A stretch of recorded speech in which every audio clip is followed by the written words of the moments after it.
Bonjour à tous, très heureux de vous retrouver en ce mercredi pour une nouvelle émission, un nouvel invité. Aujourd'hui, j'ai le plaisir de recevoir Jacques de Criem, président de Gravelines US Aviron. Gravelines USA, c'est plus simple. Jacques, bonjour. Alors si vous êtes là, c'est pour nous parler de deux choses. Premièrement, on va voir ensemble l'actualité de l'association, l'actualité de l'Aviron.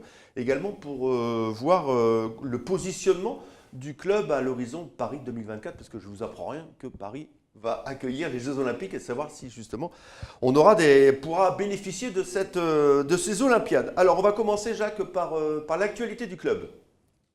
Oui, bien bonjour. Merci. Donc, ça y est, maintenant que j'ai parlé, il dit bonjour, vas-y. Merci de m'accueillir donc dans vos locaux pour parler de sport et notamment donc d'aviron. Donc effectivement, la saison donc pour le club d'aviron vient de se terminer et 2018 est déjà commencé puisque le week-end dernier nous étions à Béthune, donc sur une tête de rivière, une course donc au chrono contre la montre sur 6000 mètres avec toute la génération 2018 donc qui était embarquée donc dans des 8, puisque c'est un peu le bateau donc d'hiver qui permet donc de fidéliser, de rassembler donc un maximum de monde donc pour pouvoir travailler en équipe. Et comment ça s'est passé alors? Est-ce qu'il y a des bons prospects? Il y a de la graine de champion?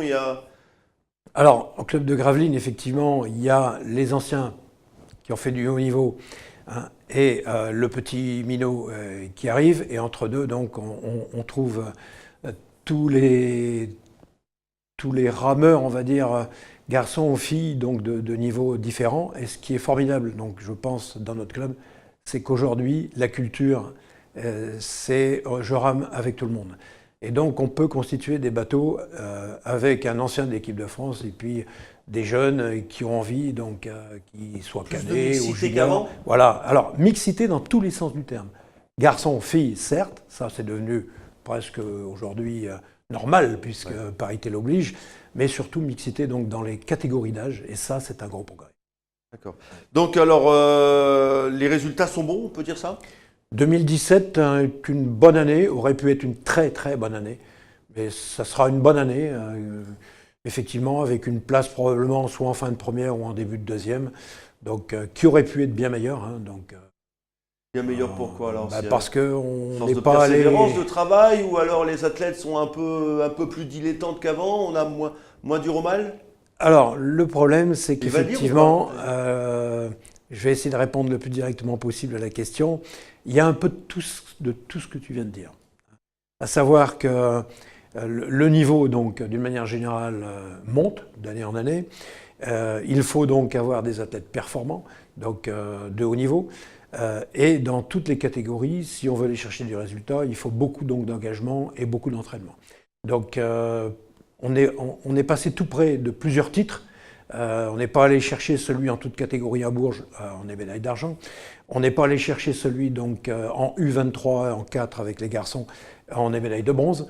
Donc, et là, au sprint, on revient avec une 4e place, alors qu'on avait mené donc toutes les épreuves, des séries jusqu'à la demi-finale, en passant par l'écart, et on avait tout gagné. Et puis, en sport, il faut avoir un peu de chance. Alors, peut-être n'a-t-on pas eu vraiment toujours la chance, ça c'est la loterie, loterie des lignes d'eau, loterie des tirages, mais il y a effectivement aussi à mettre dans la balance le fait que tout le monde n'a pas forcément joué le jeu quand il le fallait et que les meilleurs n'ont pas été à leur meilleur niveau et n'ont pas répondu présent donc, quand on avait besoin d'eux. Donc ça, c'est un peu vrai. Ouais, déception un petit peu quand même. Un petit peu déçu. Le potentiel était là, mais on n'a pas bien profité de voilà, on n'a pas su saisir l'opportunité cette année. Compte tenu qu'on avait un athlète comme Bastien, donc qui est quand même qui sort des championnats du monde, donc toute catégorie, il est allé en Floride. On n'a pas su fédérer autour de lui pour aller chercher ce qu'il y avait de meilleur, et on n'a pas su profiter quand il était donc en équipe de France au meilleur niveau, profiter donc de ces instants-là pour s'entraîner en local. Lui donner confiance. De locomotive. Voilà, de servir de lui comme locomotive, ça, la mayonnaise n'a pas pris. Alors pourquoi? C'est compliqué, chacun a ses problèmes de vie, d'études, de travail, etc. Bon, dans tous les sports pareil. Bon, voilà. Jacques, les Jeux Olympiques de Paris, on en a parlé en préambule, c'est 2024. La position de Gravelines, est-ce que vous allez vous insérer? Parce que bon, je suppose quand même qu'avec un bassin d'eau comme on a là, on va faire, comme on a fait à Londres d'ailleurs, les équipes vont bien pouvoir s'entraîner, préparer ces Olympiades. Alors avec un Il faut se stade, positionner déjà maintenant avec un stade nautique olympique donc d'Aviron, il est certain qu'on peut jouer un rôle, notamment de base arrière, donc pour les Jeux Olympiques de Paris, donc 2024, sachant que ce rôle, on l'a déjà joué peut-être un peu trop tôt, parce qu'à l'époque, en 2012, nous n'avions qu'un trou, il n'y avait rien autour, pas d'infrastructure. On a quand même accueilli la Nouvelle-Zélande avec la meilleure rameur du monde, la Russie, donc, et d'autres belles équipes qui sont venues en stage. Maintenant, petit à petit, année après année, les infrastructures commencent à sortir de terre. Le stade nautique commence à acquérir ses lettres de noblesse, ne serait-ce que par des organisations donc, qui ont marqué un peu les esprits. Je pense au championnat du monde universitaire, je pense au championnat de France senior, toute catégorie. Et là, donc en 2018, puisqu'on parle maintenant d'avenir, au mois de mai, on va organiser un championnat d'Europe junior. On va accueillir 44 nations, donc 550 athlètes, 200 cadres accompagnateurs.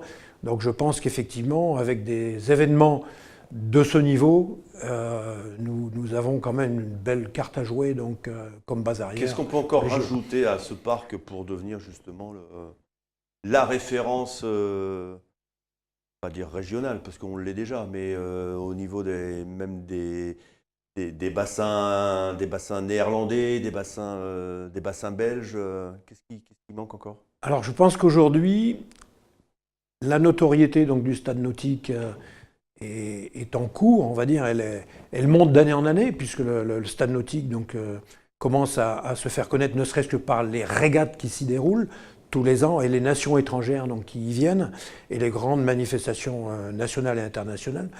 Et je pense que maintenant, effectivement, avec les contrats qui viennent d'être signés dernièrement, donc pour un hôtel 3 étoiles, 70 chambres, pour l'accueil donc, de chalets qui vont permettre des hébergements donc, collectifs à moindre coût, où il est envisagé sur 4 années, d'ici 4 années, donc 1000 hébergements sur place. Donc tout ça va contribuer à la notoriété internationale donc, de notre stade nautique, parce que les équipes auront in situ tout sur place. C'est pas le tout de venir s'entraîner et d'aller dormir à 100 km d'ici. Tout à fait. Ok. Bon ben Jacques, on se reverra d'ici 2024, hein, c'est sûr? J'espère. Ouais, j'espère. Et puis, bah voilà, tenez-nous au courant de toute l'évolution et puis communiquez-nous les résultats lorsque vous en avez. Merci. Allez, nous on se retrouve la semaine prochaine avec un nouvel invité. D'ici là, passez une bonne semaine. Encore merci Jacques. Salut. Au revoir. Merci.